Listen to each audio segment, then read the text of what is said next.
Hello everyone, this is week 29 of the 52-week project. The subject is abstract. I have an image here taken the other day. It's of a copper vase or vase, however you say it. I thought it had some pretty cool texture patterns on it, so I laid it down on its side and lit it with a flash from the left side. And I had a piece of foam, you know what you call it, it's like a flexible little piece of foam that I had over on the left side, and I curved it around on the right side, and I curved it around the top so you can see the little white bit going across the top here. But enough of that. I'm going to get into this edit here. It should be a fairly quick edit. I'm going to start off with raising the exposure just a little bit, maybe a half a stop if that.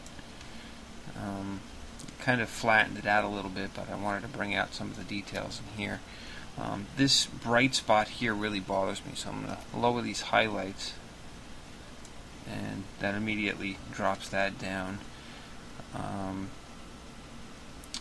Raise some of these shadows just a little bit, so I'm going to bring my shadows up.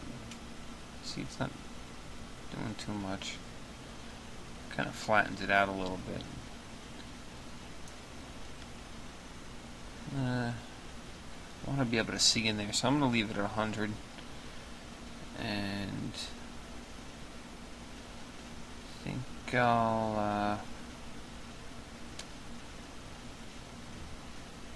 think I'll bring the contrast up a bit.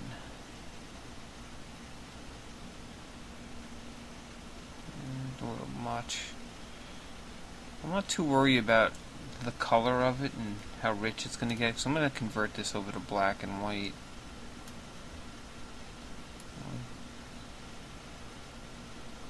And I'll leave the blacks as normal. If you want to go back where you are, you can double click on this little slider and it resets it back to its original. Still want a little bit contrast. I'm going to add a little clarity to it, give it that grungy bit of a look. Right around there. Gives it a nice look, nice little feel to it. I do need to get rid of this little bit of dust that was on here. I don't know where that came from. Maybe I should have cleaned it a little better. I'm going to open up as an object, bring it into Photoshop. And first thing I'm going to do is get it off the crop tool. I'm just going to hit V to go to the move tool. Just didn't like that border that was on there, so that's why I did that. Let's see. I'm going to convert this right to black and white, and one of my favorite ways is, you can use the black and white adjustment layer, but it's a lot of the same color in here, so it's really not going to do such a great job. You're going to shift your oranges and your reds in here, and that's pretty much where you're going to get your color difference. So I'm just going to go with a gradient map here, wherever it is. I know it's in here. Oh, there it is. And I'm going to leave it as default. It's got the black to white as the default. And want to add a little contrast into this, so I'm going to add a curves adjustment layer. And I did this previously, so I'm just going to start entering in some amounts here. I'm going to put a point down here. I'm going to start off with 35 and 30. Brings those dark areas in a little bit clearer. And then I'm going to click again, and for the input on this one is going to be a 107, and I'll hit tab and it moves me right over to the next spot, and a 145, which you can see really brings that curve up high and adds a lot of into the mid-tone area, brightens up that mid-tone area, so you're getting a lot of contrast in there. And I'm going to click one more time and at a third point. I'm going to start this at, click, and at 201 and 235. Which kind of brings that curve down just a little bit, gives it a little bit of an arc in there. And I like the amount of contrast that the image had here. I think it did well with it. The only other thing I want to do is get rid of this bit of dust here, so I'm going to zoom in a little bit. Go to 50%. I'm not going to go too crazy with it. I'm just going to try and get rid of this area here and maybe some of this inside of here. These little specks, I mean, you could sit here, be here for a while trying to do all that. So you get the basic idea of the edit so far. See how quickly that you can convert it to a really high contrast black and white image, and how quickly it can be done. I didn't spend much time on those curves. I just pretty much used the targeted adjustment tool and moved it up and down. Alright, I'm going to create a new layer here, and I'm going to get the clone stamp tool. I'm going to get to by hitting S as well, and we'll just switch to my pen.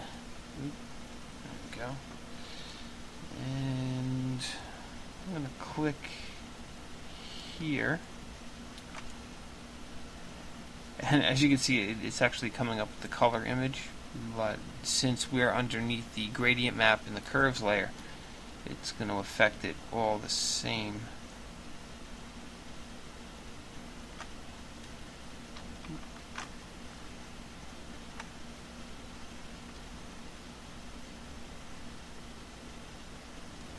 I'm going to try and keep the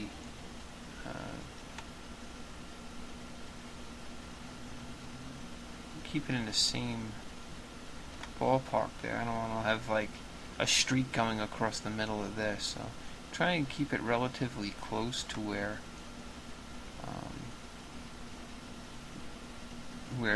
it actually is.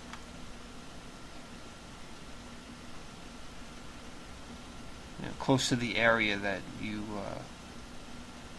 you're sampling from. Make sure I click right on this line here. So paint in there.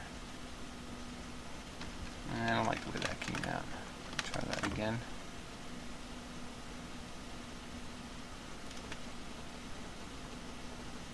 And do the same over here.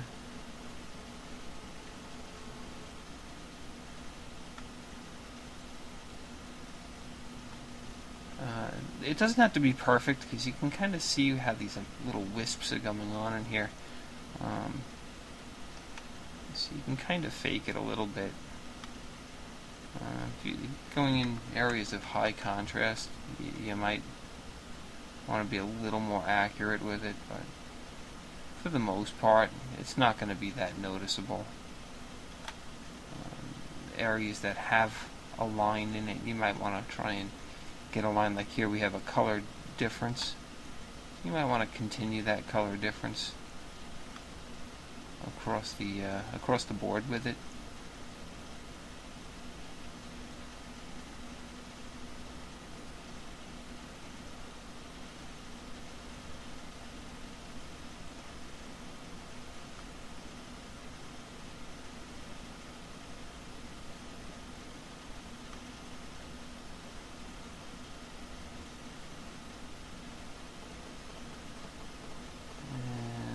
Fix this a little bit here, maybe.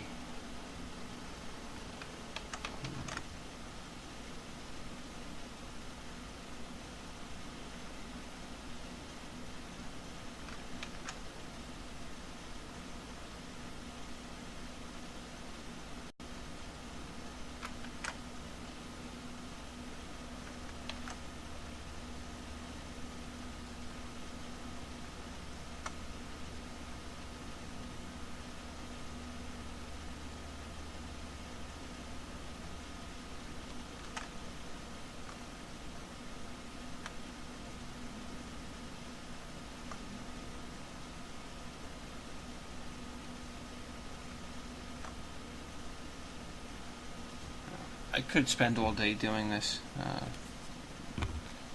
but I think everyone gets the point. I'm going to back off. Let's see the image. And I'll turn that layer off so you can see what it actually did. There's tiny little specks of dust all over here. I'm not going to continue doing all of this, but I'm going to go to full screen here. Zoom in a little bit. And there you go. Alright everyone, thanks. And I'll see you next week.